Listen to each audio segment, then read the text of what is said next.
सावधान। अथ मध्याह्निक स्वाध्याय प्रतिष्ठापन वेलायाम श्री श्रुत भक्ति कायो सर्गम पूर्वे हम।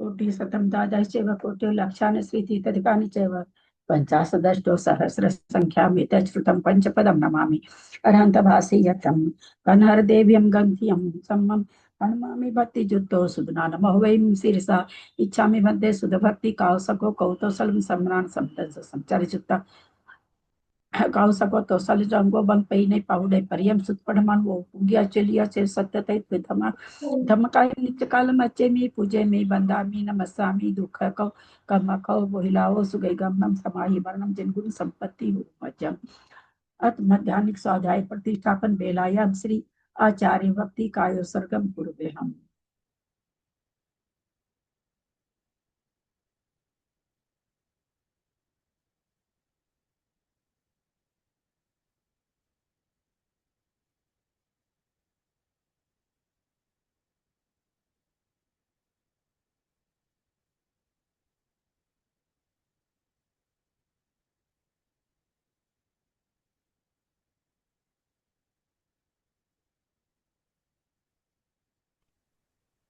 चंडी पारिकेभ्य स्वपरमति भावना पटुमतिभ्य सुचरितपोनिधिभ्यो नमो गुरुभ्य गुण गुरुभ्य 36 गुण सम्मगे पंचभ्याचार करण संदृशे शीशानुग्रह कुशले धमार्य सदा बंधे गुरु भक्ति संज में तरंती संसार सायरम घोरम छीनंती अटकमम जमन मरण न पावंते ये नित्यं व्रत मंत्र होम निरता ध्यानाग्निहोत्राकुला सटकर्माभिरता तपोधन धना साधु क्रिया साधव शील परवर्णा गुण प्रहणाश्चंद्रार्क तेजोदिका मोक्ष द्वार कपाट पाटन वटा प्रीणन्तु मां साधव गुरु पांतु नो नित्यं ज्ञान दर्शन नायकः चारित्राणो गंभीरा मोक्ष मार्गोपदेश कहा इच्छा में बनते आर्य भक्ति कौसगो कौतोसलम सम्मान संपन्न संचार्य जुत्तानम पंचभ्याचारणम आर्यानम आयरादि सुतनानोपदेश्यानम उवज्जायनम तीरयन पालनर्यानम संस्थानम नित्यकालम अच्छेमि पूजेमि वंदामि नमस्सामि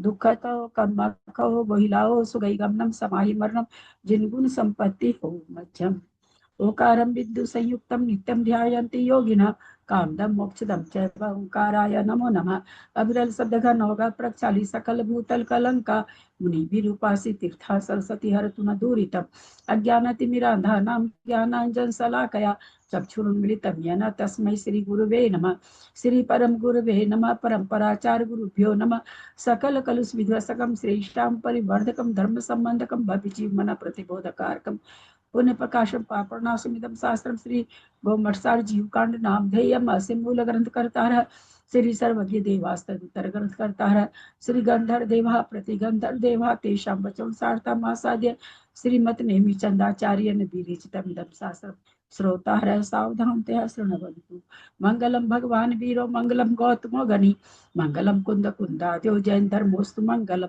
सर्वमंगल मंगल्यम सर्वकल्याणकारकम प्रधानम सर्वधर्माणां जैनम जयतु शासनम जैनम जयतु शासनम जैनम जयतु शासनम सरस्वती नमस्तुभ्यं वरदे कामरूपिणी विद्यारंभं करिष्यामि सिद्धिर्भवतु मे सदा द्वादशं जिह्वानि माता की जय। परम मांगली ग्रंथ गोमठसार जी जीव कांड जी की जय।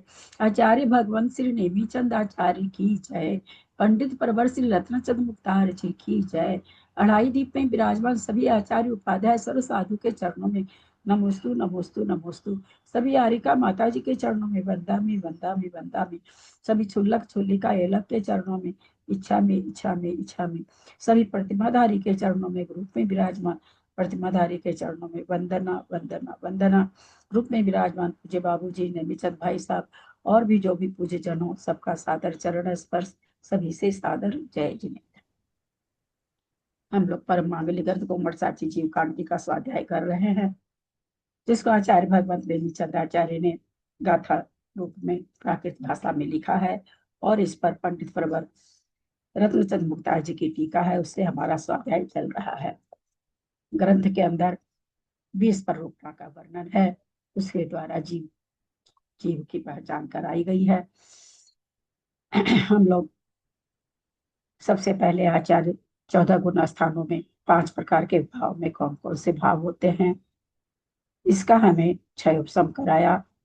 अब सबसे पहली परूपना गुण स्थान पर रूपना चल रही है, उसमें हमारा 7वें गुण स्थान में अनुकृष्टि रचना का प्रकरण चल रहा है।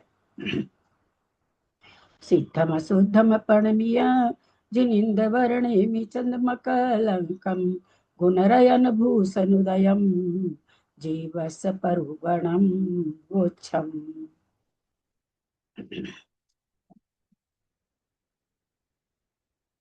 पेज नंबर 53 में हम लोग ऊपर वाला पढ़ चुके थे। सेकंड वाला पैरा, 4 पैरे हैं, थर्ड वाला पैरा ले रहे हैं। अंतिम निरवर्गना कांडक के प्रथम समय का प्रथम खंड ऊपर के समय के किसी खंड के सदृश नहीं है। साइड के पेज में सारा लिखा हुआ है। खंड लिखे हुए हैं 4। पहले खंड में 1 से 39 तक का, दूसरे खंड में 40 से 79 तक का परिणाम, तीसरे खंड में 80 से 120, चौथे खंड में 121 से लेकर 162 तक के परिणाम। यहाँ क्या कह रहे हैं, अंतिम निरवर्गना कांडक के प्रथम समय में का प्रथम खंड ऊपर के समय के किसी खंड के सदृश नहीं है। अंतिम निर्वर्गना कांडक, अंतिम चौथे समय को हम लोग को देखना है। इस पेज पलट के इधर से देख लें। अंतिम निर्वर्गना कांडक 13, 14, 15 समय में यहाँ पर ये कहना चाह रहे हैं कि इसमें जो प्रथम समय में प्रथम खंड में जो 51 नंबर का परिणाम है, वो आगे कहीं भी नहीं पाया जा रहा है। उसके वैसे वैसे के वैसे परिणाम क्या कह रहे हैं, प्रथम ऊपर के समय के किसी खंड में सदृश नहीं है। तो 51 परिणाम जो यहाँ जो पाए जा रहे हैं, हम देख रहे हैं ऊपर तीनों समय में 51 नंबर कहीं भी नहीं लिखा हुआ है। तो वो कह रहे हैं इसके सदृश परिणाम ऊपर नहीं होते, माने उसी क्राइटेरिया के परिणाम, उसी कैटेगरी के परिणाम ऊपर के समय में कहीं पर भी नहीं होते, ऐसा बता रहे। प्रथम समय का द्वितीय खंड दूसरे समय का प्रथम खंड परस्पर सदृश है। तो पहले समय का दूसरे खंड में 52 नंबर का परिणाम है, दूसरे समय में वही 52 नंबर का परिणाम, 52 परिणाम कहाँ पाया जा रहा है, द्वितीय समय के प्रथम खंड में पाया जा रहा है। ये यहाँ पर ये चीज कह रहे हैं। प्रथम समय का तृतीय खंड, द्वितीय समय का द्वितीय खंड, ये दोनों सदृश हैं। इसी प्रकार जाकर पुनः प्रथम समय का अंतिम खंड और द्वितीय समय का द्विचरम खंड, ये दोनों सदृश हैं। प्रथम समय का अंतिम खंड 54, और क्या कह रहे हैं, द्वितीय समय का द्विचरम, यानी दूसरा तो क्या है 55 है, 55 के पहले 54 है, तो द्विचरम हो गया, चरम तो हो गया 55, 54 हो गया द्विचरम, तो कह रहे द्विचरम के सदृश है। इसी प्रकार अंतिम निरवर्गना कांडक के द्वितीय समय के परिणाम खंडों का तृतीय समय के परिणाम खंडों का सन्निकर्ष करना चाहिए, यानी मिलाना चाहिए। इसी प्रकार ऊपर भी पिछले का तदनंतर के साथ सन्निकर्ष करना चाहिए। इसी तरह कहते ऊपर भी करते जाना चाहिए। इस प्रकार अधः प्रवृत्तकरण में अनुकृष्टि प्ररूपणा समाप्त हुई। अधःकरण के खंडों के परिणामों की विशुद्धि की अपेक्षा अल्प बहुतों का कथन किया जाता है। अल्प बहुत 2 प्रकार का होता है, स्वस्थान और परस्थान। इसको थोड़ा सा हम समझ ले, पहले आगे आचार्य क्या बता रहे मुझे नहीं पता है अभी। स्वस्थान की आपने 5 किलोमीटर की दूरी तय करी थी पहले 10 मिनट में, अब आप कर रहे हैं 8 मिनट में। तो आपने किसको हराया, स्वस्थान में ही आपकी वृद्धि हुई। आप 10 मिनट में कर रहे थे, दूसरा कोई उसको 8 मिनट में कर रहा था, आपने अगली बार उसको 7 मिनट में कर लिया।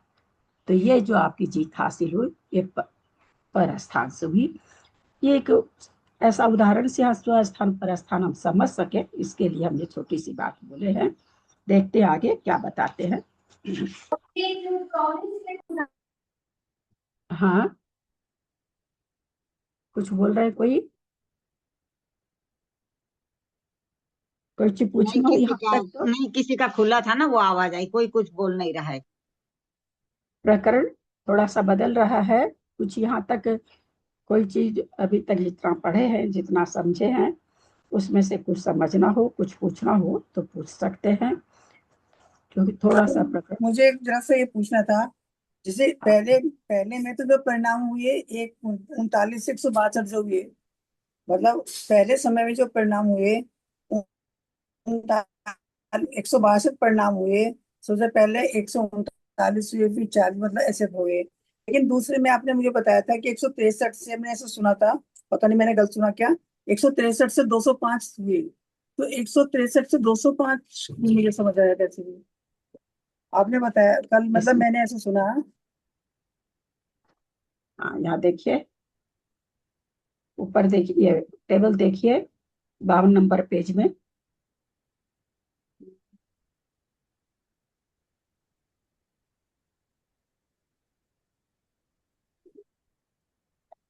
बावन नंबर पेज में आप आ जाइए।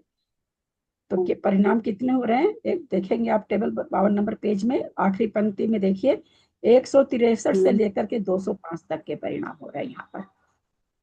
शुरू से लेकर आखिर तक कितने परिणाम हो रहे हैं? तो 163 से लेकर के 205। फिर ऊपर जा रहे हैं तो 206 से लेकर के 249 तक के परिणाम हो रहे हैं। 52 पेज पर जो संदृष्टि है, उसका आखिरी पंक्ति देखिए। हाँ, आखिरी ये पंक्ति में चारों तो उसमें खंड मिला एक से, के है ना दीदी? नहीं, 1 से 162 हो रहे हैं। हाँ है ना, 1 से 162 हो रहे हैं। हाँ, उसके बाद में फिर दूसरे समय पे जो दिखा दिया है, 40 से 205 दिखा रहे हैं। 162 के ऊपर 40 से 205। 40 से 205 नहीं, वो तो 163 नंबर के परिणाम के बाद में ये 205 तक के जो परिणाम अब वो हो रहे, वो उनको बांटा है उन्होंने, है ना, 4 विभाग किया। 40 यहाँ ऊपर वाले में, 40, 41, 42 और 43, उन 205 को बांटा है यहाँ पर, अच्छा अच्छा। है ना। हाँ भाभी, हाँ भाभी, अब समझ में आ गया। मैं बहुत देर सोचते रहे, वो समझ। नहीं आता है कहीं, बहुत मुसीबत, नहीं आता, बिल्कुल भी नहीं आता, ये तो पक्की बात है। चलिए, स्वस्थान अल्प बहुत माने अपने ही स्थान में जघन्य और उत्कृष्ट होना। अध प्रवृत्त करण के प्रथम समय में प्रथम खंड के जघन्य परिणाम की विशुद्धि सबसे स्तोक है। स्तोक मतलब कम। कम। सबसे कम है। कम, हाँ। स्तोक मतलब थोड़ी, कम, जो भी कहिए। दीदी तो पेज नंबर वो कौन सा, 53 में ही पढ़ रहे हैं ना? 54, अच्छा। 53 तो थोड़ा सा बाकी था, आप थोड़ा सा लेट ज्वाइन किए हैं। ओ। तो कहे अधः प्रवृत्त करण के प्रथम समय में प्रथम खंड के जघन्य परिणाम की विशुद्धि सबसे स्तोक है। परिणाम स्तोक है ऐसा नहीं लिखा जा रहा, परिणाम स्तोक क्यों नहीं लिख दिए? 39 दिखा रहे हैं, 40 दिखा रहे हैं, ऐसा क्यों नहीं लिख दिया? परिणाम स्तोक है और परिणाम की विशुद्धि भी स्तोक है, ऐसा क्यों नहीं कर रहे हैं? परिणाम तो वहां भी उतने हो रहे हैं ना, एक समय जितने परिणाम होने थे उतने हो रहे हैं, तो इसलिए कितने हो परिणाम रहे तो हैं? नहीं। जैसे पहले में 101 से, हाँ, जैसे पहले में 39 से 163 तक के परिणाम हो रहे हैं पहले एक समय में, चारों खंड में मिला के। तो दूसरे समय में जो हो रहे हैं उतने समय में 40 से, जो, ये मैं देख सकता हूँ, दूसरे समय में जो परिणाम हो रहे हैं 40 से 205 तक के हो रहे हैं। तो इसका उनका मतलब ये है कि विशुद्धि तो बढ़ रही है, लेकिन परिणाम उतने ही हो रहे हैं क्योंकि समय उतना ही है। कितने? कितने? वो तो उदाहरण आप बता दिए। असंख्यात लोग प्रमाण। असंख्यात लोक प्रमाण, जो परिणाम हो रहे हैं प्रत्येक समय वृद्धि होने के बाद भी परिणाम कितने हैं? असंख्यात लोक प्रमाण। जैसे इसका हम लोगों ने थोड़ा सा उदाहरण फिर दोहरा लेते हैं, कोई कभी आते हैं नहीं आते हैं। सबके पास 100 के नोट हैं। कैसे नोट हैं? 100 के नोट। 100 को हम असंख्यात मान लेते हैं। वो 100 के नोट को हम असंख्यात का नोट मान लेते हैं। मेरे पास 1 है, आपके पास 2 है, किसी के पास 3 है, किसी के पास 4 है। तो कितने हैं? असंख्यात ही है ना। मेरे पास 1 है तो मेरा सबसे छोटा जघन्य असंख्यात हो गया। किसी के पास 2 है तो थोड़ा और बड़ा हो गया। किसी के पास 1000 100 के नोट है, यानी असंख्यात 1000 है, उसका और बड़ा असंख्यात हो गया। तो इस तरह से असंख्यात के भेद हो जाएंगे। तो यहाँ पर असंख्यात लोक परिमाण विशुद्धि बढ़ती जा रही है। लगेगा कि भाई टोटल परिणाम भी उतने और प्रति समय वृद्धि भी उतनी, तो फिर कैसे घटेगा? छोटे असंख्यात की वृद्धि होती है, टोटल परिणाम भी असंख्यात लोक परिमाण ही है। प्रथम समय के द्वितीय खंड के जघन्य परिणाम की विशुद्धि अनंत गुणी है। प्रथम समय के द्वितीय खंड की जघन्य परिणाम की विशुद्धि अनंत गुणी है। फिर से पढ़ रही इस पंक्ति को, आप लोगों को बताना है क्या कहना चाह रहे हैं आचार्य। प्रथम समय के द्वितीय खंड के जघन्य परिणाम की विशुद्धि अनंत गुणी है। तो समय सार वाली भाषा मत बोलिएगा ना, यहाँ हम लोग भाषात्मक चीज नहीं चलती है। यहाँ पर जीव कांड कर्म कांड में भाषात्मक चीज नहीं चलती है।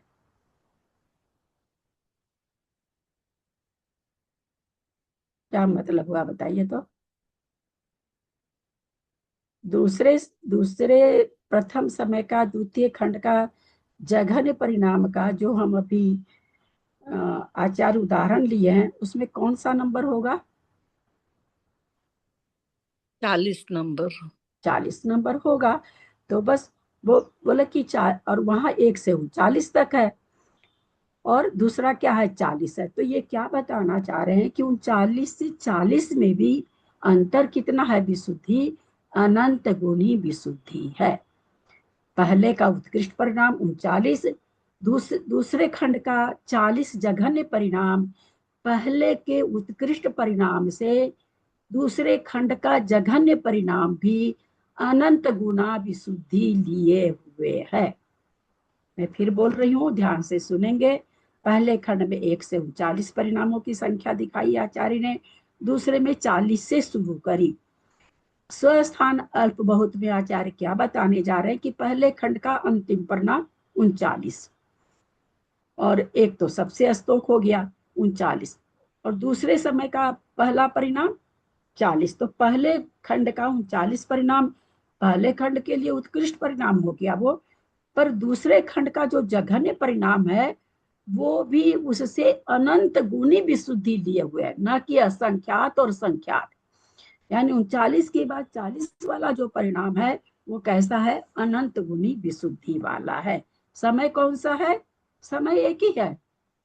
जीव प्रवेश कर रहे हैं अनंत अधा प्रवृत्तिकरण में, मुनिराज प्रवेश कर रहे हैं, किसी को वो हो रहा, किसी को वो हो रहा। ऐसा नहीं कि अनंतर समय में 39 वाले को 40 हो रहा, ऐसा यहाँ पर नहीं है अभी। दीदी यहाँ अनंत गुणी क्यों लिखा, असंख्यात लोक प्रमाण क्यों नहीं लिखा? विशुद्धि तो अनंत, विशुद्धि अनंत गुणी में चलती है। अच्छा वो परिणामों की संख्या है ना? अच्छा। अनुभाग असंख्यात नहीं होता ना, अनुभाग अनंत में चलता है, और काउंटिंग वाली चीजें रहती है ना, वो असंख्यात संख्यात में चलती है। जैसे अभी आपको बहुत मन लग रहा है, इसमें बहुत आनंद आ रहा है, आप बताओगे कि आनंद को नाप के बता सकते हो क्या? नहीं बता सकते ना। तो अनुभाग को हम बता नहीं सकते कि संख्यात असंख्यात ऐसे। तो जो भी वेदन टाइप की चीज, अनुभव टाइप की चीज होती है ना, ये अनंत में हो जाती है। तो अनुभाग में आप जहां भी अपने आगे आएगा, अनुभाग अनंत में चलता है, स्थिति असंख्यात में चलती है। दीदी कहाँ पढ़ा रहे हैं दीदी? 54 नंबर पेज की तीसरी पंक्ति पढ़ रहे हैं। ठीक। तृतीय खंड के जघन्य परिणाम की विशुद्धि अनंत गुणी है, उससे तृतीय खंड की 79 वाले परिणाम से 80 नंबर का परिणाम अनंत गुणा है।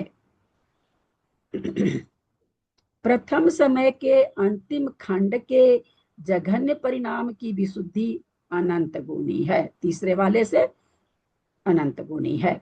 इस स्थान के प्राप्त होने तक इसी प्रकार जानना चाहिए। क्या कहना चाह रहे हैं कि वे अंतिम खंड का अंतिम समय तक प्राप्त होने तक ऐसे ही जानना चाहिए सब जगह। ये क्या कहला रहा है? स्व स्थान अल्प बहुत, अपनी स्थान में चल रहा है ना जी, पहले ही खंड में चल रहा है। तो ये अल्प बहुत किस में हुआ?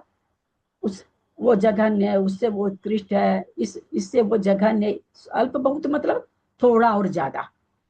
तो भाई ये थोड़ा परिणाम है, स्तोक परिणाम है, ये उससे उत्कृष्ट परिणाम है। ये कहाँ चल रहा है? एक ही खंड में चल रहा है, तो इसलिए स्वस्थान कहा जा रहा है। प्रथम समय में प्रथम खंड का उत्कृष्ट परिणाम स्तोक है, वहीं पर द्वितीय खंड का उत्कृष्ट परिणाम अनंत गुना है। इसके अंतिम परिणाम से उत्कृष्ट परिणाम देखे 39 और उसका 79, तो कहते हैं उत्कृष्ट से उत्कृष्ट भी अनंत गुना है। फिर उससे वहीं पर तीसरे खंड का उत्कृष्ट परिणाम अनंत गुना है। इसी प्रकार अंतिम खंड के उत्कृष्ट परिणाम तक अनंत गुना क्रम जानना चाहिए। किससे किसकी तुलना किए? जघन्य से जघन्य की किए, उत्कृष्ट से उत्कृष्ट की किए, है ना। इसको स्वस्थान कहेंगे। जघन्य से उत्कृष्ट करना तो पर स्थान हो जाएगा। भाई एक जो 39 नंबर का परिणाम वहां पर है, जघन्य परिणाम है, और 40 का जघन्य परिणाम उसका बहुत ज्यादा है। उसी तरह अगले से फिर ये पहले प्रथम खंड का प्रथम खंड, दूसरे खंड, तीसरे खंड, चौथे खंड, सबका ये क्या ले लिए? इस प्रकार चौथी लाइन में जो लिए प्रथम समय के अंतिम खंड, तो मतलब 39, 40, 41, 42 वाले खंड का पहला समय, ऐसी ये है ना इसका मतलब? इसका क्या कहना चाह रहा है? तीसरी लाइन में जो है ना पैराग्राफ के बाद प्रथम समय के अंतिम खंड के, तो प्रथम समय अंतिम खंड का, तो 42 नंबर वाले खंड का एक मिनट, कहाँ पढ़ रहे हैं? तीसरी लाइन ऊपर से, तृतीय खंड की जघन्य परिणाम की विशुद्धि, नीचे से तीसरी। नहीं, प्रथम समय के अंतिम खंड के जघन्य परिणाम, ये वाला। अच्छा, हाँ, प्रथम खंड के प्रथम समय के अंतिम खंड के जघन्य परिणाम की विशुद्धि अनंत गुणी है, क्योंकि वहां पर जो अंतिम खंड का जो जघन्य परिणाम है, वहां कहा जो 42 नंबर का जो परिणाम है, हाँ, तो वहां पर जो यहाँ पर है 121 से 162, तो 121 इसका जघन्य परिणाम है, तो ये जघन्य परिणाम पीछे वाले से अनंत गुना है, अनंत गुनी विशुद्धि वाला है। प्रथम इस स्थान के प्राप्त होने तक इसी प्रकार जानना चाहिए। प्रथम समय में प्रथम खंड का उत्कृष्ट परिणाम स्तोक है।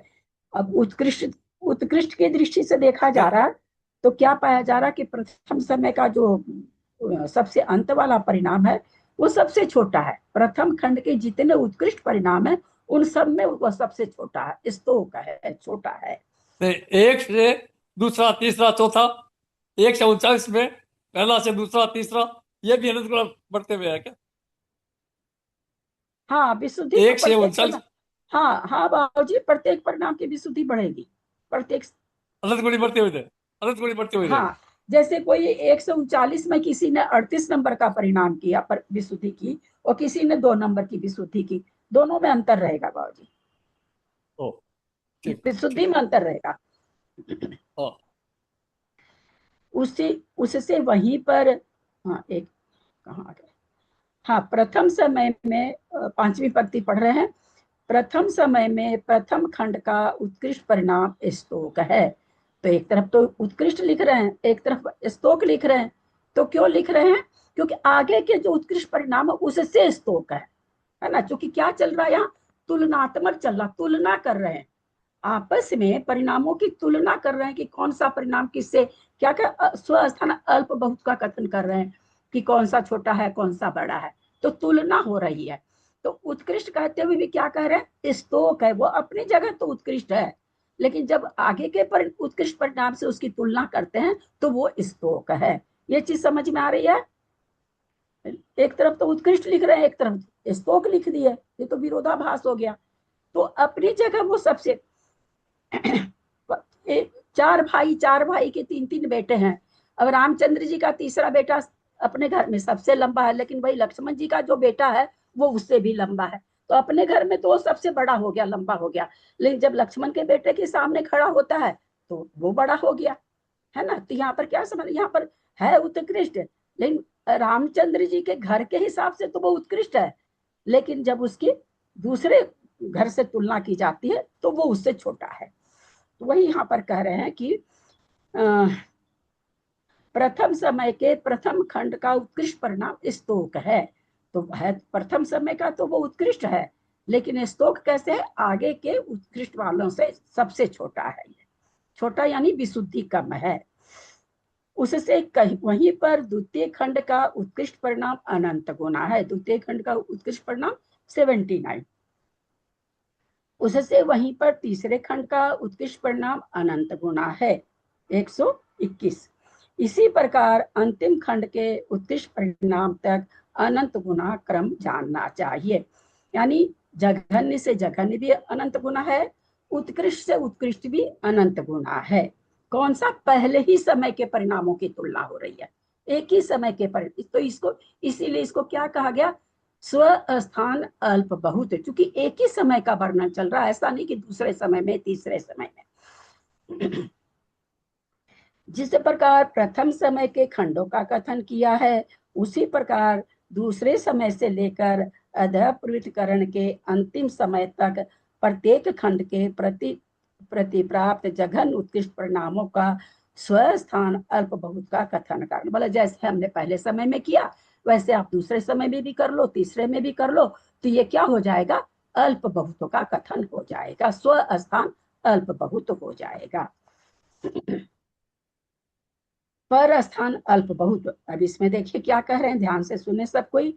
अध प्रवृत्त करण के प्रथम समय में जघन्य विशुद्धि सबसे स्तोक है ना। ऊपर भी वही चीज आई थी, है ना, चूंकि स्तोक है तो स्तोक ही रहेगी। उससे दूसरे समय में जघन्य विशुद्धि अनंत गुनी है। पहले समय में जघन्य विशुद्धि 1 नंबर है, उसकी विशुद्धि से 40 नंबर की जो जघन्य विशुद्धि हो रही है दूसरे उसमें, वो उससे अनंत गुनी है। क्योंकि प्रथम समय की जघन्य विशुद्धि नहीं, सॉरी पर स्थान है ना, 1 मिनट, पर स्थान है। अध प्रवृत्त करण के प्रथम समय में जघन्य विशुद्धि सबसे स्तोक है, उससे दूसरे समय में जघन्य विशुद्धि अनंत गुनी है। दूसरे समय में कौन सा परिणाम हो रहा है, 40 वाला हो रहा है ना। तो दूसरे समय में 39 से 40 वाला हम देखते आ रहे हैं कि एक स्थान भी बढ़ती है तो वो अनंत गुनी विशुद्धि से बढ़ती है। परिणाम कितने बढ़ेंगे, असंख्यात लोक प्रमाण। विशुद्धि कितनी बढ़ेगी, अनंत गुणी। मैं फिर से बोल रही हूँ, परिणामों में वृद्धि कितनी हो रही है एक स्थान से दूसरे स्थान में, असंख्यात लोक प्रमाण। उसमें विशुद्धि कितनी बढ़ रही उस जीव की, अनंत गुणी। ठीक है, समझ में आ रही बात।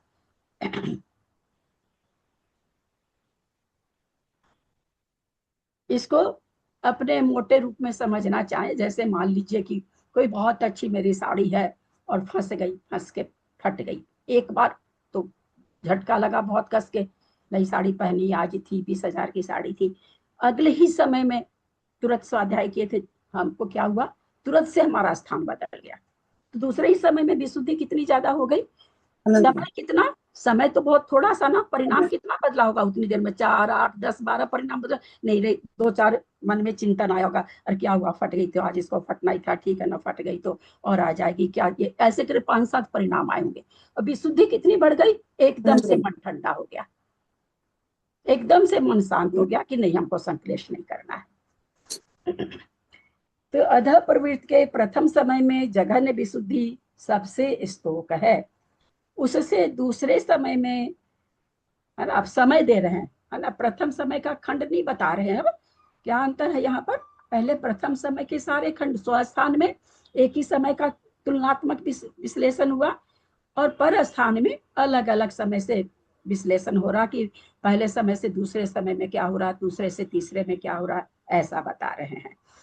जघन्य विशुद्धि सबसे स्तोक है, उससे दूसरे समय में जघन्य विशुद्धि अनंत गुणी है, क्योंकि प्रथम समय के जघन्य विशुद्धि स्थान से सठ स्थान क्रम से असंख्यात लोक मात्र विशुद्धि स्थानों को उल्लंघन करके स्थित हुए दूसरे खंड के जघन्य विशुद्धि का स्थान दूसरे समय में जघन्यपना देखा जाता है। क्योंकि वो पहले बता चुके हम लोग थे कि एक स्थान से दूसरे स्थान में जाते हैं तो 60 गुणी वृद्धि होती है, 60 स्थान वृद्धि होती है।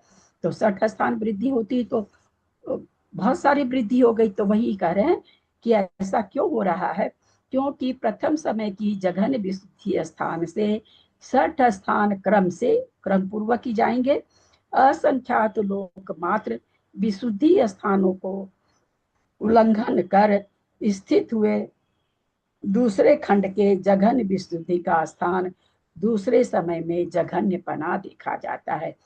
बोला जघन्य दूसरे समय का जघन्य विशुद्धि स्थान जब देखा गया तो क्या देखा गया कि पहले वाले समय के जघन्य विशुद्धि स्थान से इसका जघन्य विशुद्धि स्थान अनंत गुना वृद्धि लिए हुए है।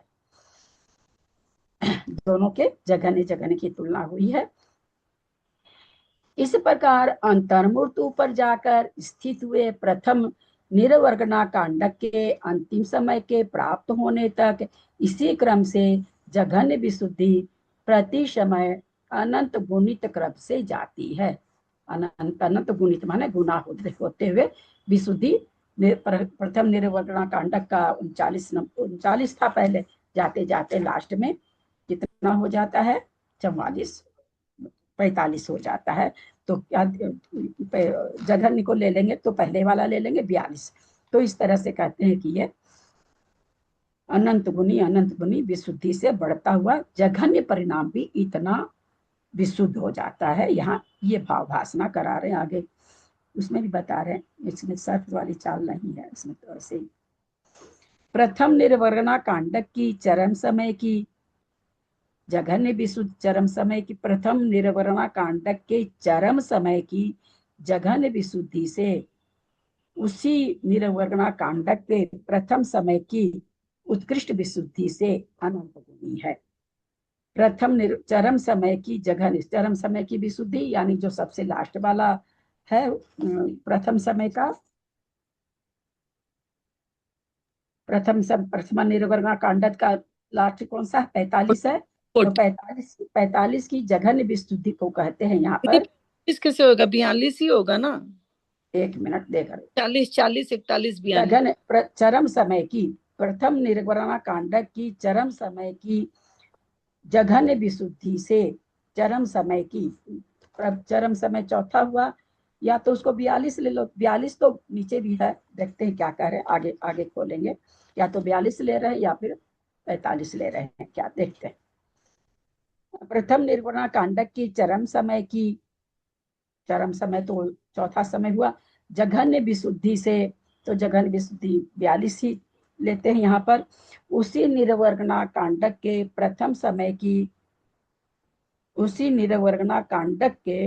प्रथम समय की उत्कृष्ट विशुद्धि अनंत गुणी है।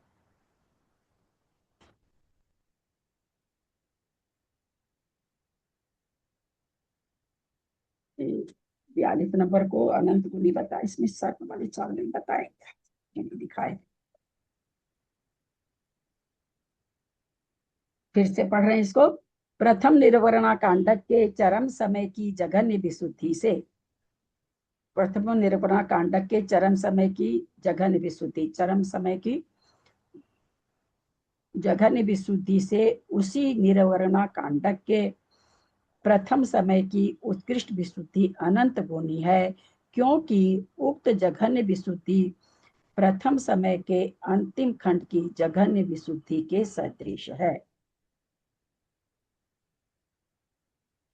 क्योंकि उक्त जघन्य विशुद्धि प्रथम समय के अंतिम खंड के जघन्य विशुद्धि के सदृश है, और यह उत्कृष्ट विशुद्धि उक्त अंतिम खंड की उत्कृष्ट विशुद्धि उक्त अंतिम खंड की उत्कृष्ट विशुद्धि है। जो असंख्यात लोक सट स्थान पतित वृद्धि रूप परिणाम स्थानों को उल्लंघन कर अवस्थित है। ये यहाँ पर इसी के लिए कह रहे हैं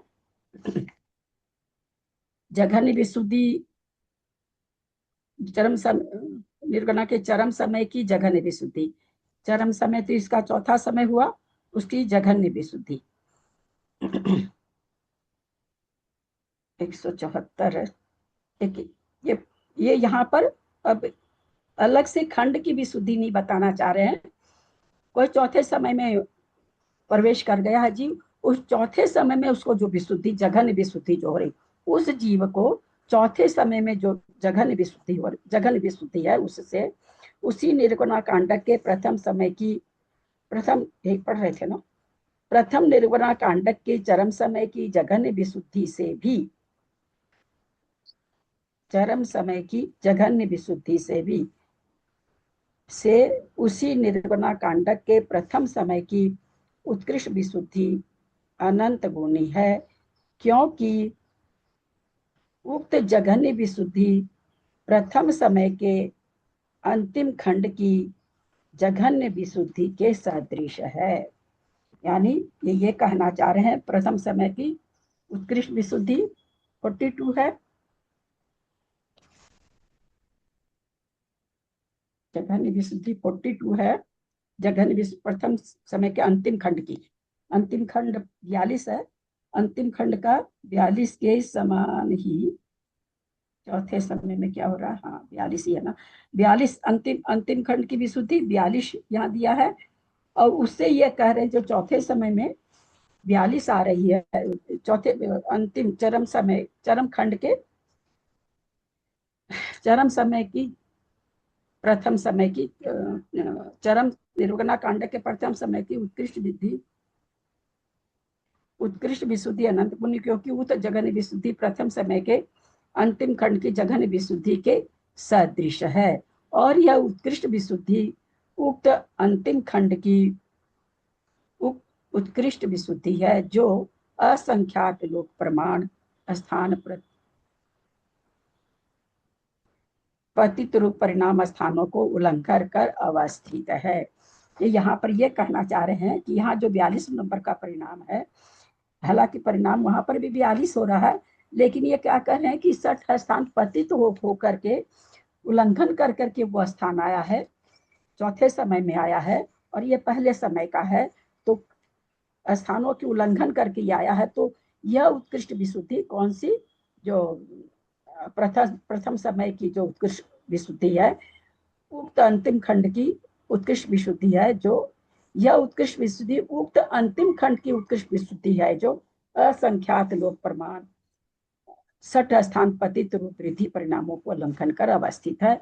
इस 42 से वो 42 का जो परिणाम है, वो उसकी जघन्य विशुद्धि भी इसकी उत्कृष्ट विशुद्धि से मतलब 6 स्थान पर अनंत गुणी है, क्योंकि वो स्थान पाने के लिए असंख्यात लोक प्रमाण जो 60 स्थान है उसको पतित माने अनंत से असंख्यात आते हैं, असंख्यात से संख्यात आते हैं, इसलिए यहाँ पतित है। फिर वृद्धि होती है संख्यात असंख्यात अनंत, तो पतित वृद्धि, तो इसलिए कह रहे हैं कि उससे वो अनंत गुणी है। और आगे फिर बता रहे हैं प्रथम निर्वर्गना कांडक के अंतिम, एक चीज पूछूं क्या? हाँ ये चरम समय क्या हुआ फिर? इसमें अपन पहला समय को तो ले रहे हैं, तो 4 जो बनाए हैं वो चौथा नंबर चरम समय हुआ क्या? हाँ, पहले खंड का चौथा बने पहले खंड का अंतिम, पहले समय का अंतिम खंड चरम खंड, मतलब प्रथम समय का प्रथम पंक्ति का चरम समय कौन सा, ऐसे चरम समय है तो चौथा समय है। निर्वर्गना कांडक का अंतिम समय बोल रहे तो चौथा समय। अच्छा, हाँ, और प्रथम समय का चरम खंड बोल रहे हैं तो वो लास्ट वाला खंड, लास्ट वाला हो गया वो तो। हाँ दीदी मतलब खंड को लेंगे तो जो नंबर बोले गए हैं, मतलब 39, फिर अपन 40 से जो 40 करके बढ़ा के 162 किए, तो वो वाला नंबर नहीं लेंगे क्या, कि वो चरम समय का नंबर हो गया? और मतलब इस क्लियर नहीं हुआ थोड़ा सा, मतलब जैसे 1 से 39 ले रहे हैं प्रथम खंड में, दूसरे में 40 से 80 ले रहे हैं ना, इस तरीके से जो नंबर्स ले रहे हैं अपन, तो उसमें से मतलब तीसरे वाले में जैसे 120 से ऊपर का आएगा, तो 121 से लेकर के 160 वाले जो परिणाम है उसके हिसाब से बोली जा रही है क्या ये बात? चौथे खंड में नहीं, ये यहाँ पर चूंकि इस पर एक तो पहले ये समझिए, है ना, ये चीज ये दिमाग में रखेंगे कि अनुकृष्टि रचना है। ये दिखाना क्या चाह रहे भाई, पहले समय में कोई चीज, पहले समय में 39 नंबर का परिणाम किया, दूसरे तीसरे चौथे में गया तब 42 में आया, है ना। और एक जीव अभी चढ़ रहा है, और अभी चढ़ के वो क्या कर लिया, सीधे 41 नंबर का परिणाम कर लिया, है ना। पहले ही समय में समयवर्ती परिणाम है ना, एक एक समय के 4 4 खंड करेंगे, तो भाई ऊपर वाले को नीचे के सदृश दिखाए। अब ये तुलनात्मक विश्लेषण कर रहे हैं कि भाई कोई ऊपर जो पहुंचा है, जो नीचे पहुंचा नीचे है, तो कितने परिणामों को उल्लंघन कर करके पहुंचा है, वो यहाँ पर जघन्य और उत्कृष्ट विशुद्धि दिखाना चाह रहे हैं। अभी ये सारी पंक्ति का दिखा रहे हैं, अंतिम जाके यहाँ पर भी है ना, ये चित्र भी है, अपने चित्र भी देखते हैं। पहले सारा सुन ले तो फिर अपने लोग को थोड़ा ज्यादा समझ में आ जाएगा। फिर वापस और बता रहे हैं, प्रथम निर्वर्गना कांडक के अंतिम समय की जघन्य विशुद्धि, अंतिम समय की जघन्य विशुद्धि, यानी आप इसको पूरा का पूरा जो परिणाम हो रहा है यहाँ पर चौथे समय में 174 परिणाम हो रहे हैं, तो 174 परिणाम का भी जघन्य विशुद्धि ले सकते हैं। और यहाँ पर अंतिम खंड लिखा है क्या? नहीं, अंतिम खंड नहीं लिखा है। प्रथम ये वाला ना, प्रथम निर्वगणा कांडक के अंतिम समय की जघन्य विशुद्धि, प्रथम अंतिम समय की 174 परिणाम हो रहे हैं। अब इसका अंतिम समय, तो वो अंतिम समय जो 4 खंड है, वो चारों खंड एक ही समय में हो रहे हैं, है ना, अलग अलग समय में नहीं हो रहे हैं। तो 174 परिणाम जो हो रहे हैं उसका भी जघन्य परिणाम यहाँ पर समझा जा सकता है, अथवा 45 नंबर जो 45 परिणाम जो यहाँ पर हो रहे हैं उसका भी यहाँ पर जघन्य लिया जा सकता है। वो आगे जाके खुलासा करना चाहिए इनको कि कौन सा लेना चाहिए।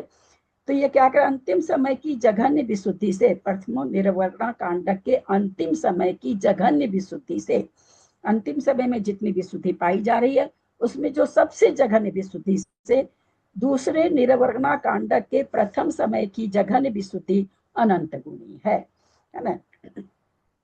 जघन्य विशुद्धि भी पहले निर्गुणा कांड से दूसरे निर्गुणा कांड के अंतिम वाली जघन्य विशुद्धि से भी, और उसके पहले खंड प्रथम समय की जघन्य विशुद्धि, इसका अंतिम समय नहीं है, अनंत गुणी है। अथवा प्रथम निर्वर्गणा कांडक के प्रथम समय की उत्कृष्ट विशुद्धि, अर्थात आ गया दो, एक ही खंड ले रहे हैं, उत्कृष्ट विशुद्धि अर्थात अंतिम खंड 42 की उत्कृष्ट विशुद्धि से द्वितीय निर्वर्गणा कांडक के प्रथम समय की जघन्य विशुद्धि 43 की अनंत गुणी है। दूसरे निर्गुणा कांडक 43 से शुरू हो रहा है, प्रथम वाला 42 में खत्म हो गया। तो ये क्या बता रहे कि भाई 42 से 42 की जो विशुद्धि है, उत्कृष्ट विशुद्धि, उससे अंतिम खंड की जो उत्कृष्ट विशुद्धि है उससे 43 नंबर की जघन्य विशुद्धि भी अनंत गुणी है। ये पर स्थान में जा रहा, पर स्थान अल्प बहुत चल रहा है, पहले निर्गुणा कांड से दूसरे निर्गुणा कांडक का प्रथम समय। टेबल के साथ देखते जाएंगे तो समझ में आएगा। दूसरी ये निर्वर्गणा कांडक जो है ना, ये तो 42 तक यहाँ खत्म हुई, तो वहां तो वो 40 से शुरू हो रही है ना, फिर दीदी 40 41 42 43, तो उसका अंतिम बोलना चाहिए, प्रथम बोल रहे हैं ना, ये नंबर तो 43 दिए। एक निर्वर्गणा कांडक 4 समय की है ना, आप तो दूसरा खंड ले लिए, इसमें दूसरा खंड ही तो बोल रहे हैं, पहले खंड से दूसरा खंड है। क्या कह रहे हैं देखिए, हाँ। अंतिम समय की, पढ़ रहे हैं ना हम लोग, दूसरा ही वाला पढ़ रहे हैं ना, प्रथम निर्गुणा कांडक के अंतिम समय की जघन्य विशुद्धि से, अंतिम समय कौन सा, 4 नंबर का समय, और उसकी अंतिम विशुद्धि कौन सी है, 42। 45 है ना दीदी अंतिम विशुद्धि, 45। उसकी जघन्य विशुद्धि को ले रहे हैं ना अभी, 42 जी नंबर दीदी, की, जी जी। उसको ले रहे हैं अभी, एक मिनट, जघन्य अंतिम समय की निर्गुणा कांडक के अंतिम समय की जघन्य विशुद्धि से। तो जघन्य विशुद्धि अंतिम खंड की कौन सी है? 42 है। आगे 43, 44, 45 हाँ, तो बढ़ती 42 जा रही है। हाँ, 42 तो जघन्य विशुद्धि तो 42 कहलाएगी ना। तो हाँ हाँ जघन्य हाँ विशुद्धि से दूसरे निर्गुणा कांडक के प्रथम समय, अब दूसरे निर्गुणा कांडक का प्रथम समय का 43 है, तो ये अपने हिसाब में तो ये सबसे जघन्य हो गया। लेकिन पहले वाले निर्गुणा कांडक से 43 नंबर का अनंत गुणा विशुद्धि वाला हो गया। आया समझ में कविता जी? जी दीदी, हमारे भी समझ में आ गया। नहीं दीदी, 42 समझ में हाँ 42 43 से लेते तो समझ में आ रही है चीज, लेकिन इसमें जो सेंटेंस लिखा है ना उसके हिसाब से मुझे ऐसे लग रहा है कि अपन जब पहले समय में चार खंड बनाए, फिर सेम ऐसा ये 4 समय का या जितना 4 समय का ये अपन लिए ना, मतलब वो 16 को जब डिवाइड किए थे तो कैसे किए थे याद नहीं आ रहा। हाँ, 4 समय का बनाया अपन ने, नहीं एक ही समय के 4 खंड बनाए अपन ने, और विशुद्ध एक समय के 4 खंड वो अलग है, हाँ, लेकिन उसकी तुलना नहीं हो रही है। खंड के दूसरे 4 समय की हो रही, खंड की तुलना नहीं हो रही है। समयवर्ती परिणाम होते हैं ना, समय की बात हो रही है कि पहले निर्गुणा कांड का जो जघन्य परिणाम है वो 42 है, जघन्य उत्कृष्ट तो उसका जाके 45 हो जाएगा अंतिम खंड का। प्रथम निर्गुणा कांडक 42, 43, 44, 45 है ना, 4 खंड। प्रथम की दूसरा तुलना कैसे? 39 40 41 42 नहीं है क्या? अरे यहाँ क्या लिखा है? प्रथम निर्वरणा कांडक के अंतिम समय की, अंतिम समय तो चौथा समय होगा ना। हाँ, उसकी कह रहे हैं जघन्य विशुद्धि, तो हाँ, उसकी जघन्य विशुद्धि 42 होगी। हाँ, जैसे प्रथम खंड की जघन्य विशुद्धि अभी ऊपर उन्होंने बताया था, पहला खंड 39, हाँ, हाँ, अब ये चौथे समय की जघन्य विशुद्धि 42 होगी। हाँ, तो यहाँ तक ठीक समझ में आ रहा है। ये 43 वाला तो प्रथम निर्गुणा कांडक का अंतिम समय की जो जघन्य विशुद्धि है वो सबसे जघन्य हुई 42 वाली है ना। वहां पर वो खंड नहीं लिख रहे हैं, जघन्य विशुद्धि 42 है वहां पर। उससे दूसरे निर्गुणा कांडक का की जो जघन्य विशुद्धि है पहले समय की, वो उससे अनंत गुणी है। यानी 42 से जो 43 है वो अनंत गुणी विशुद्धि लिया हुआ है। ठीक है, आया कि नहीं समझ में? थोड़ा कम आया, थोड़ा आगे पढ़ते हैं अपन, देखते हैं, मतलब तब शायद आ जाएगा। क्या यहाँ तो कम आने की बात, किसको किसको नहीं समझ में आया हैंड रेज करें। सरम से दीदी नहीं इसमें करेंगे। लिखा हुआ प्रथम निर्वणा कांड, जो 43 वाला है, जो 39 वाला प्रथम निर्वणा कांड हो गया। फिर इसमें लिखा दूसरा निर्वणा कांड प्रथम, तो दूसरा तो जो दूसरा 5वें समय से चालू हो पांचवा, रहा है ना। अच्छा हाँ, दूसरा 5वें समय, 4 समय का एक निर्वगणा कांडक है, दूसरा निर्वगणा कांडक 5वें समय से चालू हो रहा है, और 5वें समय का जघन्य परिणाम 43 नंबर का है, और पहले समय का अंतिम जघन्य परिणाम 42 नंबर का है। तो 42 से 43 नंबर का जो परिणाम है वो अनंत गुना विशुद्धि लिए हुए है। सीधी से सीधा पांचवी का 46 है या 45 है? 46 होगा ना। 46 क्यों होगा? जघन्य जघन्य ले रहे हैं ना। तो दूसरी पांचवे का निर्वगणा जघन्य 46 नहीं हुआ क्या इधर पांचवे का? जघन्य जघन्य की तुलना कर रहे हैं ना भाई। प्रथम निर्वरणा कांडक का जो अंतिम समय किसी के परिणाम हो रहा है जघन्य परिणाम, उससे वो दूसरे 42 हो गया। निर्गुणा कांडक के पहले समय में जो जघन्य परिणाम हो रहा वो किसना विशुद्ध है? तो कहते हैं अनंत गुणी विशुद्धि लिए हुए है। क्या वो 42 नंबर का है, वो 43 नंबर का है। अच्छा ठीक है, मेरे को लगा उसका अंतिम लेना है। हाँ, नहीं, मेरे को क्या लगा बोले? 46 उत्कृष्ट वाला 46 लेना है, इसलिए मेरे को ऐसे लगा। उत्कृष्ट से थोड़ी तुलना कर रहे हैं, वो तो फिर है ही उत्कृष्ट, उसमें क्या बताना है? वो चीज तो ऊपर बता चुके ना, वो तो 100 स्थान होता, वो तो बता चुके ऊपर। अभी पर स्थान चल रहा है, एक समय से दूसरे समय के परिणामों की तुलना हो रही है। तो ये तो बहुत सीधा सा, इसमें तो कुछ भी नहीं है भाई। पहले समय का निर्वगणा कांडक जो अंतिम समय है भाई, अंतिम समय से उससे आगे वाले समय की तुलना कर रहे हैं कि जस्ट उसके बाद वाले समय में जो विशुद्धि हो रही है वो कितनी हो रही है? बोला अनंत गुणी हो रही है। ये बताना चाह रहे हैं कि एक ही समय में, समझ में आ गया अभी। हाँ हाँ, एक ही समय में विशुद्धि कितनी बढ़ गई है? बोला अनंत गुनी बढ़ गई है। आपको लग रहा देखने में कि वो आचार्य कहते हैं कि भाई ये तो चौथे समय वाली विशुद्धि कर रहा है, परंतु नहीं, पांचवें समय में कि जो उसकी जघन्य विशुद्धि है वो भी उसकी उस जीव की विशुद्धि से अनंत गुणी है।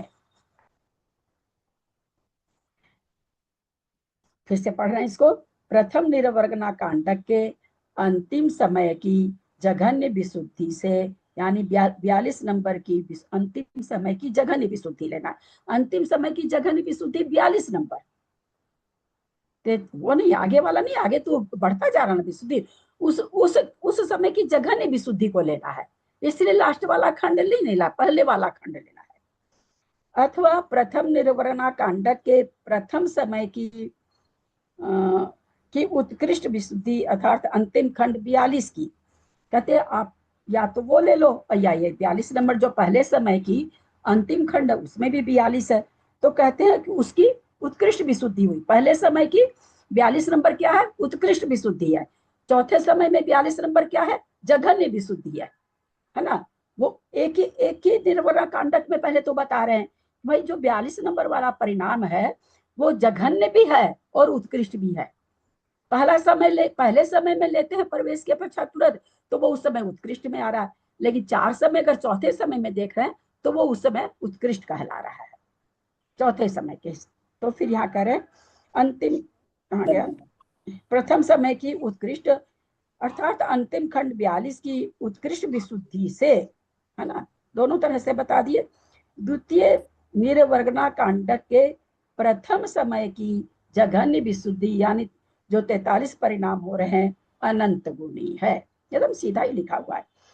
क्योंकि उत्कृष्ट विशुद्धि उर्वरक पने से अवस्थित है और यह जघन्य विशुद्धि अष्टांग स्वरूप है जो उक्त उर्वरक से आगे है। आप लोगों को तो याद तो कुछ होगा नहीं, है ना, अष्टांग उर्वरक कुछ भी नहीं याद होगा, तो इसलिए अब यहाँ पर वो तो बताना संभव नहीं है ना। ज्ञान मार्गना की चीज बस इतना समझ लीजिए कि वो उससे आगे है, इसलिए वो उससे अनंत गुणी विशुद्धि है। दीदी हाँ, ये उर्वक पने उर्वरक क्या? हाँ उर्वक क्या, हाँ ये इतना एक सेंटेंस में नहीं बताया जा सकता ना, ये पूरा पूरा 6 दिन की क्लास है, ज्ञान मार्गना है ये, जो बहुत आगे आएगी अभी, है ना। क्योंकि ये टीकाकार है तो टीकाकार ये तो सारी चीज जानते हैं इसलिए लिख दिए। अब जो पढ़े हुए हैं हम लोग, आप लोग भी बहुत से लोग पढ़े हुए हैं लेकिन किसी को कुछ भी याद नहीं होगा। अष्टांग के बाद उर्वांक आता है तो वो इसीलिए कह रहे हैं कि भाई अष्टांग से उर्वांक आगे आता है तो इसलिए वो विशुद्धि ज्यादा आगे है। कहा क्योंकि उत्कृष्ट विशुद्धि उर्वंक पने से अवस्थित है और यह जघन्य विशुद्धि अष्टांग स्वरूप है जो उक्त उर्वंक से आगे है। उससे प्रथम निर्वगणा कांडक के द्वितीय समय की उत्कृष्ट विशुद्धि 43 की उत्कृष्ट विशुद्धि अनंत गुणी है। क्योंकि किससे, उसे 42 वाले से कह रहे हैं, ये आगे लाइनिंग दिखा उसी के लिए, उसी का ये यहाँ पर वर्णन कर रहे हैं, फिर ये उसी का ये यहाँ पर लाइन से समझाए हैं।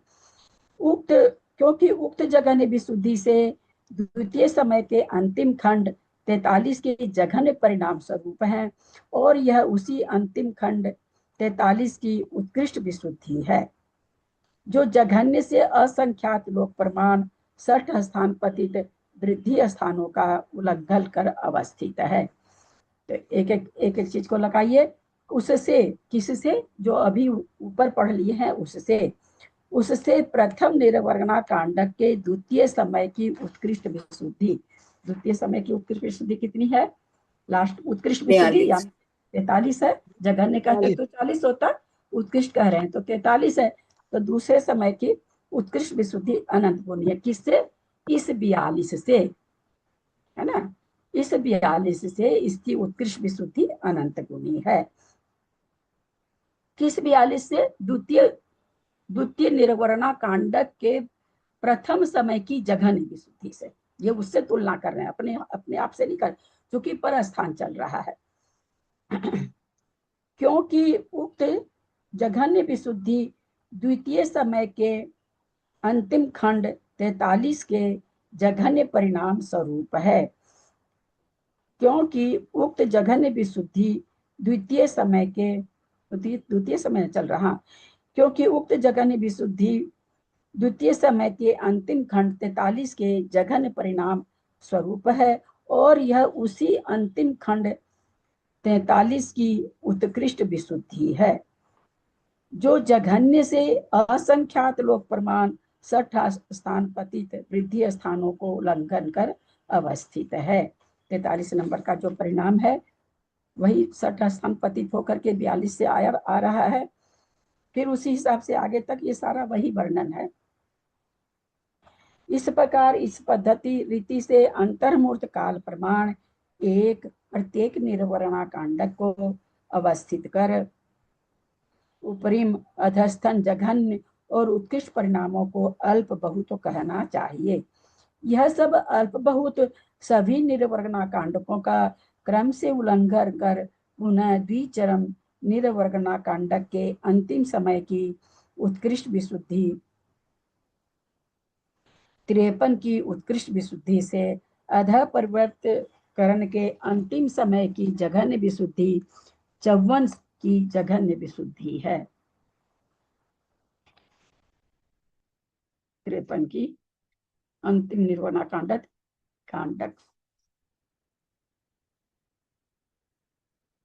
क्या लिखे हैं, यह सब पुनः द्विचरम निर्वाणा कांडक के अंतिम समय की उत्कृष्ट विशुद्धि, अंतिम समय की द्विचरम की अंतिम विशुद्धि 53 ही तो है। 53 निर्वाणा कांडक को अवश्य उपरिम और अंतर्म द्विचरम निर्वरणा कांडक के अंतिम समय की उत्कृष्ट विशुद्धि जो 53 है, हम लोग देख रहे हैं अंतिम समय में, चौथे समय में तीसरा कांडक का चौथा समय 53 है, वहां पर से अध प्रवृत्त करण के अंतिम समय की जघन्य विशुद्धि 54 की, यहाँ 54 से चालू हो रहा है और वो अंतिम की जघन्य विशुद्धि 54 की जघन्य विशुद्धि से अनंत गुणी होकर जघन्य विशुद्धि के अंत प्राप्त होने तक करना चाहिए।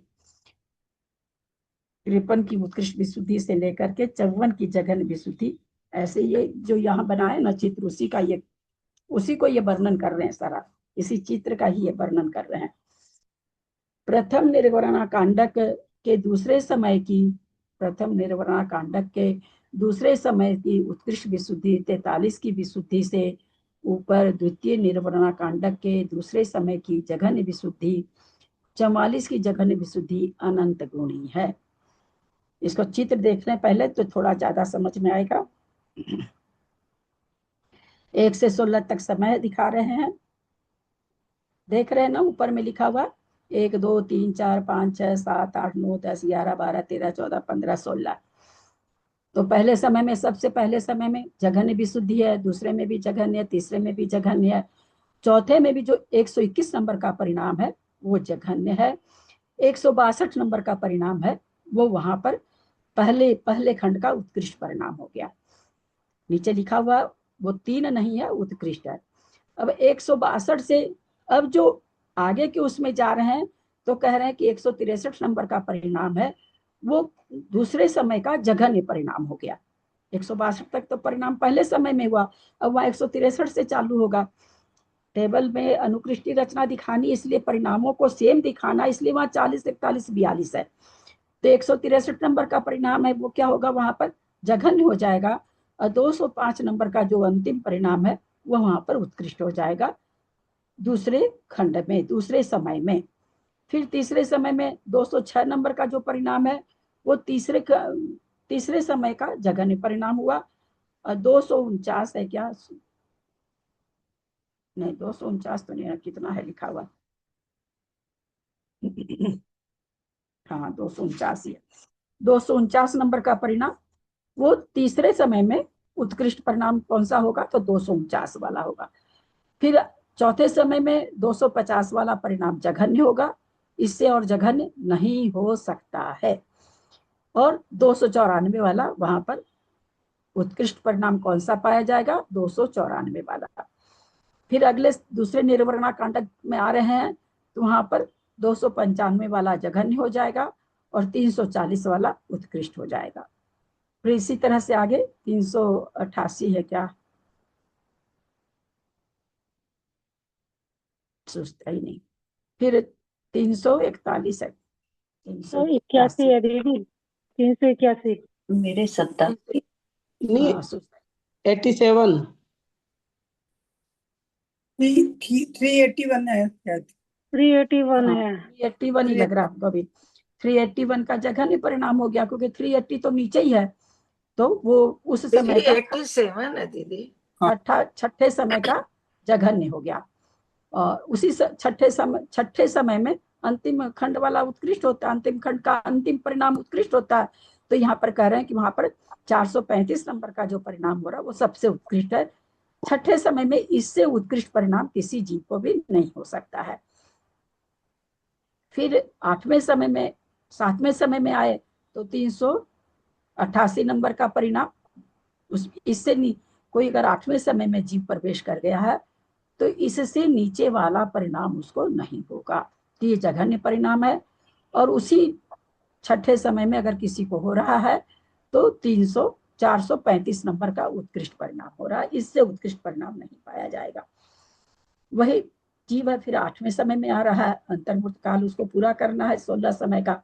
8वें में जब आ रहा है तो वहां पर जघन्य परिणाम 436 हो रहा है और उत्कृष्ट 484 हो रहा है। इसमें से कोई भी परिणाम हो सकता है किसी भी जीव को, ऐसा नहीं कि यही हो, लेकिन इससे नीचे का नहीं होगा, इससे ऊंचे का नहीं होगा। ये दिखाने का क्या मतलब है? जघन्य उत्कृष्ट क्यों दिखा रहे हैं? ये बताना चाह रहे हैं कि इस समय में जो प्रवेश जो कर रहा है तो उसको इससे नीचे की विशुद्धि नहीं पाई जाएगी या इससे आगे की विशुद्धि नहीं पाई जाएगी, ये बताना चाह रहे हैं सिर्फ यहाँ पर। फिर 8वें 9वें समय में जीव कोई प्रवेश किया तो 485 नंबर का परिणाम सबसे जघन्य है और 534 नंबर का उत्कृष्ट परिणाम है। फिर वहां पर 10वें समय में कोई प्रवेश कर रहा है तो उसको 535 नंबर का जघन्य परिणाम है।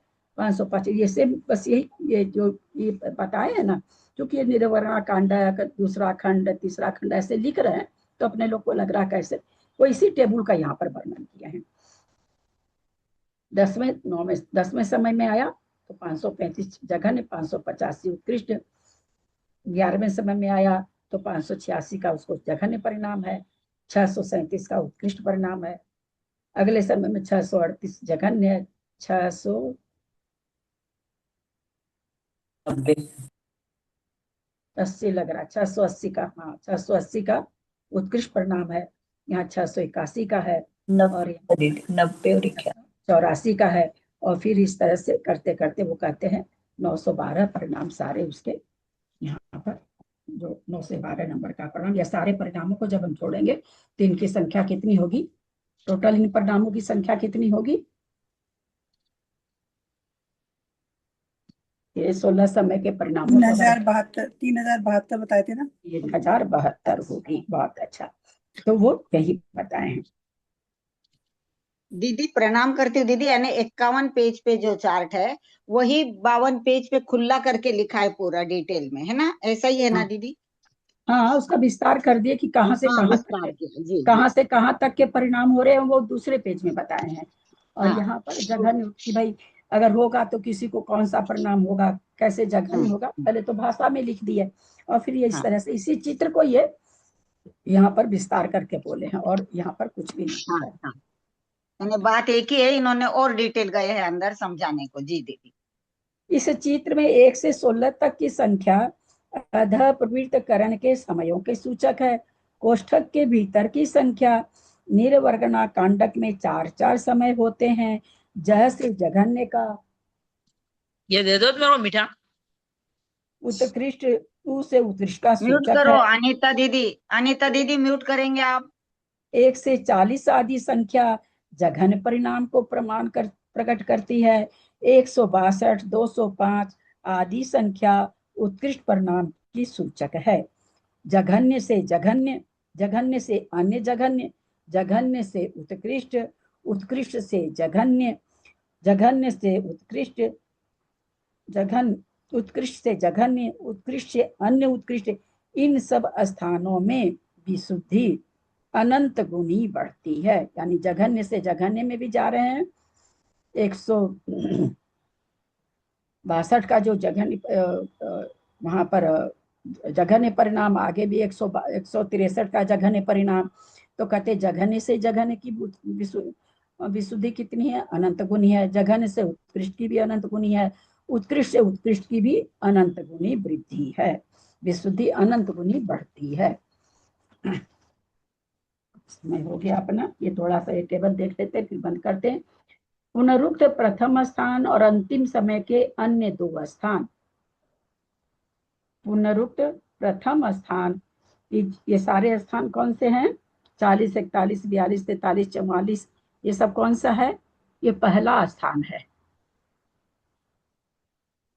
तो ये क्या कहते हैं, क्या कहला रहे हैं कि सब के सब पुनरुक्त हैं।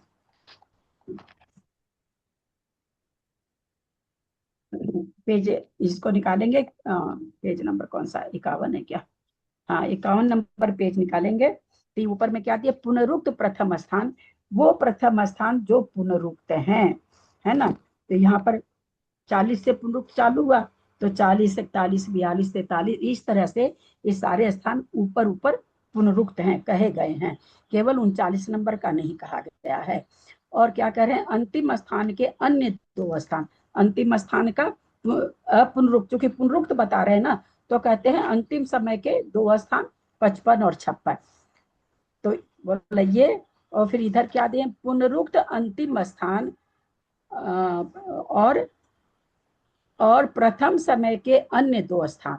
प्रथम समय का 2 स्थान 40 छोड़ करके 41 और 42, और ये सारे स्थान कैसे हैं? अंतिम स्थान है जो पुनरुक्त हैं। ये प्रथम स्थान थे, ये अंतिम स्थान। जैसे पहले में ना 42, 43, 44 अंतिम स्थान है, ये कहते हैं अंतिम स्थान पुनरुक्त। और इस तरह से तो ये क्या दिखलाना चाह रहे हैं यहाँ पर? अध प्रवृत्त करण में प्रथम समय का प्रथम खंड, अंतिम समय का अंतिम खंड अपुनरुक्त हैं, और तथा शेष सभी खंड पुनरुक्त हैं। ये इस तरह से ये दिखा के क्या दिखाना चाह रहे हैं कि भाई सब हम क्या देख रहे हैं, दोनों को जब हम आपस में देख रहे हैं तो कोई आगे पुनरुक्त हो रहा है, कोई पीछे पुनरुक्त हो रहा है, हर पुनरुक्त है, दोनों तरफ की संख्या सेम है। बचा क्या? खाली 39 और 57।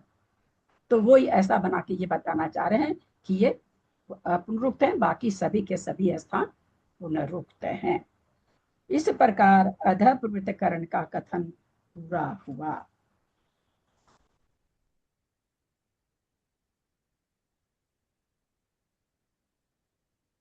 कोई प्रश्न तो कर लें।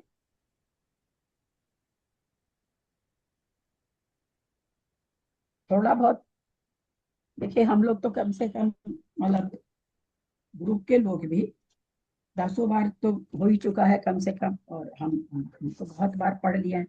तो नेचुरली जो ग्रुप में कई बार पढ़ लिए हैं, उनसे जो पहली बार पढ़ रहे हैं उनको उनके बराबर तो समझ तो आ जाएगा, पर याद नहीं रहेगा। समझ तो समझाने के समय में आ ही जाता है। हम बहुत मेहनत कर चुके हैं तो नेचुरली हमको थोड़ा ज्यादा समझ में आ रखा है। अगर हम ये कहें कि हाँ भाई किसी को तो आ रहा, हमको नहीं आ रहा, तो ये तुलना गलत हो जाएगी। हम अभी वही तुलना पढ़ रहे हैं ना, जघन्य और उत्कृष्ट वाली चीज पढ़ रहे हैं। तो हम पहली बार अगर किसी चीज को, इतनी कठिन चीज को, गुणस्थान के नाम से ही लोग काटते हैं, है ना। मैं देखती हूँ बहुत सी औरतें मिलती हैं तो अरे बाप रे, गुणस्थान क्या होता है, हम लोग समझ पाएंगे क्या, ऐसे बोलती रहती हैं औरतें। तो नेचुरली कठिन चीज है। इसलिए जितना भी हमारा क्षय उपशम बन रहा है, बार बार सुनेंगे, बार बार पढ़ेंगे, उतना ही क्षय उपशम बढ़ता जाएगा। आगे अब इतना कठिन नहीं आएगा। अधा प्रवृत्तकरण थोड़ा सा अनुकृष्टि रचना होती है ना इसमें, इसलिए थोड़ा सा ज्यादा कठिन होता है। परिणामों की तुलना और किसी गुण स्थानों में अब नहीं होगी।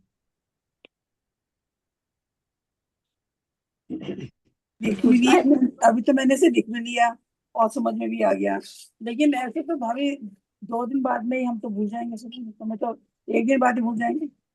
याद नहीं तो मोटी नहीं, मोटी चीज याद जैसे रखे ना आपको तो जैसे याद रहता है। आपको। अच्छा, आपको हमको एक याद बात है, कहना किसी है। को नहीं, हमको भी मोटी भाव भाषणा रहती सबको। आपको 2 पंक्ति की मोटी भाव भाषणा रहेगी, हमको 10 पंक्ति, इतना ही फर्क आएगा। रहती मोटी भाव भाषणा है, बस इतनी भाव भाषणा करने के अधा प्रवृत्तिकरण सातिशय प्रमत को कहते हैं। करण ये तो लिख लिया। यहाँ परिणाम हो रहे हैं, यहाँ क्या हो रहा है, पहले कोई जीव पहले श्रेणी मान लिया उस, और वो जहाँ विशुद्धि जहां तक पहुंचा है, और जो बाद में अधकरण कर रहा है उसकी विशुद्धि और उसकी विशुद्धि एक जैसी पाई जा सकती है। पाई ही जाती नहीं, पाई जा सकती है। तो ऊपर के परिणामों की विशुद्धि, ऊपर से मतलब जो जीव पहले चढ़ गया है श्रेणी, ऊपर मतलब 2 तल्ला 3 तल्ला नहीं, ऊपर मतलब जिसने पहले अधकरण करना शुरू कर दिया, उस जीव के परिणाम की विशुद्धि जो अभी शुरू हुआ है, अधकरण शुरू किया है, उसके बराबर की पाई जाती है। तो इससे मतलब क्या निकला, इससे क्या मतलब यही निकला कि वो जीव की विशुद्धि बहुत धीरे धीरे बढ़ रही है, उसके परिणामों में उतनी जल्दी विशुद्धि नहीं आ रही है। कोई जीव क्योंकि परिणाम सबके अलग अलग होते। यहाँ बताना क्या चाह रहे हैं आचार्य, यहाँ आचार्य इतना ही बताना चाह रहे हैं कि परिणामों की विशुद्धि सबकी अलग अलग, आगे जाके तो एक समान कर देंगे, केवल इसी गुण स्थान तक डिफरेंस है। क्योंकि यहाँ जितने प्रमाण परिणाम होने हैं वो सबको होंगे, उसके होने के बाद ही अगले गुण स्थान में प्रवेश करेंगे। अब कोई 10 आवली में कर जाएगा, कोई 20 आवली में कर, संख्यात आवली में 16 करोड़ कुछ आवली है, 16 करोड़ आवली का अंतर होता है, तो कोई 16 करोड़ आवली के बाद करेगा, है ना, कोई 15 करोड़ आवली के बाद कर जाएगा, कोई की विशुद्धि बहुत तेजी बढ़ रही है तो 10 आवली 20 आवली के बाद कर जाएगा, है ना। ये अंतर है, ये यहाँ पर बताना केवल चाह रहे। एक यही गुण स्थान है जिसमें कि इस तरह से परिणामों का होता है, बाकी आगे तो फिर आगे तो हो ही नहीं सकता, आगे उलटफेर हो ही नहीं सकता, केवल इसी गुण स्थान में। क्योंकि ऐसा क्यों हो रहा, अभी अभी वो विशुद्धि प्राप्त किया है ना, आगे तो अब क्या हो गया, अब वो जान गया कि चना कितना कड़ा है, 7वें गुण स्थान में उसको प्रतीति हो गई कि भाई चना तो बहुत कड़ा है, इसको तो बिल्कुल इस वाली जाड़ से दबाना पड़ेगा, तो अब आगे इसी वाला जाड़ से दबाएगा, इसलिए उसके परिणामों की विशुद्धि एक जैसी चलेगी। अभी वो जान नहीं रहा था, नया नया खिलाड़ी था, सातिशय में आया ही था, इस दांत से भी तोड़ रहा है, इस दांत से भी तोड़ रहा है, इससे भी नहीं टूट रहा तो आगे की दांत में जा रहा है। तो इस तरह से वहां पर ये एक समझने के लिए उदाहरण बता रहे हैं। तो उसका चना टूटेगा, बहुत देरी में टूटेगा, टूट तो जाएगा, इस दांत से नहीं उससे उससे करते करते टूटेगा तो सही, लेकिन समय लग गया ना। और जो क्या नाम है, अभी इस स्थान में जिसने कर लिया, आगे के स्थान में तो परिचित हो गया कि भाई ऐसे से यहाँ तो बहुत ज्यादा इस तरह से विशुद्धि करनी होती, आगे के स्थान में कोई ये सब नहीं, मोटा मोटी सबका कथन एक जैसा चलेगा। जैसे इसका सबसे अच्छा उदाहरण, यहाँ से पैदल मंदिर जाना है, एक दिन जाके देख लिया हम किसी के साथ, अब जिस दिन किसके साथ गए, धीरे धीरे गए, चारों तरफ देखते हुए पहचानते हुए कि भाई कल हम अकेले आएंगे तो हम आ सकते हैं ना, है ना, धीरे धीरे। अब दूसरे दिन तो हम फराटे से चल गए, क्यों चले गए, क्योंकि देख लिए रास्ता। तो उसी तरह से अधकरण में जो जीव प्रवेश करता है, शुरू शुरू में विशुद्धि उसको आनी चालू होती है। तो किसी की हर जीव का अपना अपना बंधा हुआ कर्म भी होता है ना, सबके अपने अपने अंतराय कर्म भी बंधे रहते हैं। तो कोई आदमी फटाफट विशुद्धि को प्राप्त कर लेता है। ऐसे हम लोग घरों में भी देखते हैं ना, किसी का गुस्सा तुरंत ठंडा हो जाता है, और कोई गुस्सा 4 घंटा तक बोलेगा ही नहीं, टेढ़ा होके बैठा रहेगा अगर किसी चीज से गुस्सा हो गया तो, है ना। एक ही वार्ता का 4 आदमी घर में है तो 4 तरह का इफेक्ट अपने को देखने को मिलता है। क्या है वो, विशुद्धि तो है ना। कोई शांत जल्दी हो गया, कोई और थोड़ी देर के बाद होता है, कोई और थोड़ी देर, कोई 4 दिन ही नहीं होता है। तो ठीक उसी तरह से इस गुण स्थान में मुनि महाराज अभी तुरंत विशुद्धि को प्राप्त करना चालू की है। कोई फटाफट कर लेते हैं, किसी को थोड़ा धीरे धीरे होता है, तो धीरे धीरे होता है, उनको समय ज्यादा लगा तो वो आ तो गए 7 ईशा प्रमत में कब गई, 6 महीना पहले ही, अब कोई अब 6 महीना के बाद आ रहा है। देखा क्या जा रहा है कि परिणामों की, आप हम नहीं देख सकते, केवली को पता चल रहा कि दोनों के परिणामों की विशुद्धि एक जैसी है। तो ऊपर के समय वाले जीव की, यानी जो 6 महीना पहले श्रेणी मान रहे थे, उस जीव की विशुद्धि अभी जो श्रेणी मान रहे हैं उसके बराबर। तो वो नीचे गिर गए ना, अध की ओर हो गए ना, उनकी विशुद्धि किसके जैसे है, नीचे वाले की जैसी है, इसलिए इसको अध प्रवृत्तिकरण कहा गया। तो इतनी मोटी मोटी बात याद रखें, बाकी इतना विश्लेषण हमको भी नहीं याद रहता, हम भी ग्रंथ खोलते तभी याद आता है। ऐसे भाभी सोचने की बात ये है कि हो रहा बुद्धिपूर्वक, आज मैं जब पढ़ रही थी सोच रही थी अबुद्धि पूर्वक ही हो रहा है वैसे, क्योंकि सातवें सातिश्य में तो ध्यान में है, सातवें सातिश्य में तो ध्यान में मगन होते हैं, उसमें रहते हैं। अब बुद्धिपूर्वक मतलब परिणामों की तो खैर बुद्धिपूर्वक ही होती है, पर थोड़ा बहुत बुद्धि में संभाल लेते हैं। लेकिन वो तो अबुद्धिपूर्वक ही, किसी की बहुत ज्यादा हो रही है, किसी की बहुत कम हो रही है, ध्यान में है। अब बुद्धि पूर्वक हो रही है। अब बुद्धि आप सामायिक करने बैठ गए, एकदम बिल्कुल एकदम मोटा कथन बता रहे हैं, वो तो मुनि महाराज का चर्चा है ना। अब थोड़ी सी कहीं पर खुजली आई, जो बहुत अच्छी सामायिक कर रहे हैं ना आप, हम की हमारी आपकी बात बता रहे हैं हम, है ना। पता ही नहीं चलता कि आई भी थी क्या खुजली, और हमको हम जरा सी भी खुजली से चलाईमान हो जाते हैं।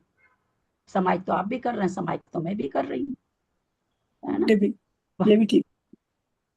वहां मैं ध्यान क्या उसमें चल रहा है? अभी तो धर्म ही ध्यान चल रहा है ना, शुक्ल धर्म ध्यान ध्यान तो चल अभी रहा आया नहीं है, अभी तो है, धर्म ही ध्यान चल रहा है ना। जब शुक्ल ध्यान में भी क्या नाम है सो, क्या उसको कहते विचार है ना, सवितर्क विचार है, तो ये तो धर्म ध्यान है, ये तो पूरा ही विचार पर है ना अभी, चल रही है।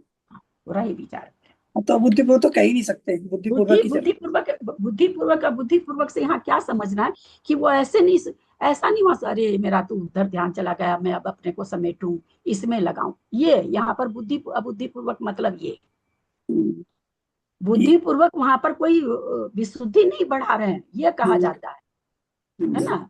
विशुद्धि जैसे जैसे अपनी आप बढ़ रही है, ये नहीं जैसे अपने लोग को, तो मान लीजिए मैं अपनी बात कहती हूँ समाज में, मुझे कोई ऐसी बात याद है कि अरे आज कहना है कि बहू को ये बनाना आ गया याद, मैं अपने को रोकी, ये बुद्धिपूर्वक हुआ। बैठी तो मैं समाज में थी ना, तो ऐसा बुद्धिपूर्वक वहां पर काम नहीं होता है। ये-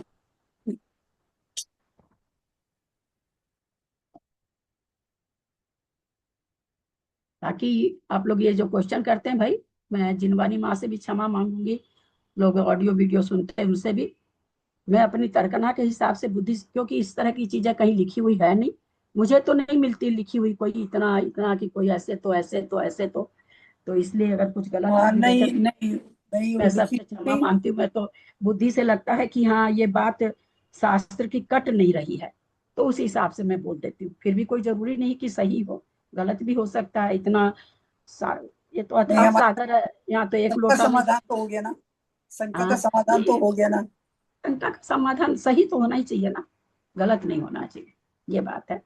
तो ऐसा कुछ बहुत ज्यादा लिखा हुआ तो मिलता नहीं है। मैं अपनी बुद्धि के द्वारा जितना भी, जो भी जैसे तर्कना लगा के कि हाँ सिद्धांत नहीं बाधित हो रहा है, बस इतना ही मैं जान पाती हूँ कि कोई सिद्धांत नहीं बाधित हो रहा है ना, तो उतना ही बस करके मैं बोल पाती हूँ। मैं नहीं जानती हूँ मैं गलत बता पा रही हूँ कि सही, क्योंकि इस तरह से ना तो कभी से किसी से सीखा है ना कहीं पढ़ पाती हूँ, तो हो सकता है मेरे से कुछ गलत भी होता हो, तो आप लोग भी क्षमा करेंगे। जिनवानी माँ तो सबसे पहले जिनवानी माँ से क्षमा है। अक्षर मात्रा पदवा की कहीं इस तरह से ऐसे ग्रंथ नहीं मिलते ना, इस तरह के वार्तालाप टाइप के। कोई एक आधा ग्रंथ इन दिनों के किसी ब्रह्मचारी भैया वगैरह के मिलते हैं, मेरे तो गले ही नहीं उतरते हैं, सिद्धांत ही बाधित होता रहता है। तो फिर मैं उन ग्रंथों को पढ़ती भी नहीं हूँ कि नहीं बाबा मैं जो थोड़ा बहुत जानती हूँ और गलत हो जाएगा, चलो रहने दो। तो एक आध हाथ जब शुरू शुरू थोड़ा थोड़ा सीख रही थी तो कोशिश भी करती थी कि भाई अदब पवित्रकरण ऐसे वैसे जो भी, तो पता नहीं घुमा फिरा के मेरे को लगता था नहीं, मुझे मेरे नहीं उतना गले उतरता था। मैं गलत हो सकती हूँ, मैं उनकी भाषा नहीं समझ पाती हूँ, ये भी हो सकता है। तो इन चीजों को ना कोई ऐसा बहुत लिखा हुआ कहीं नहीं है। और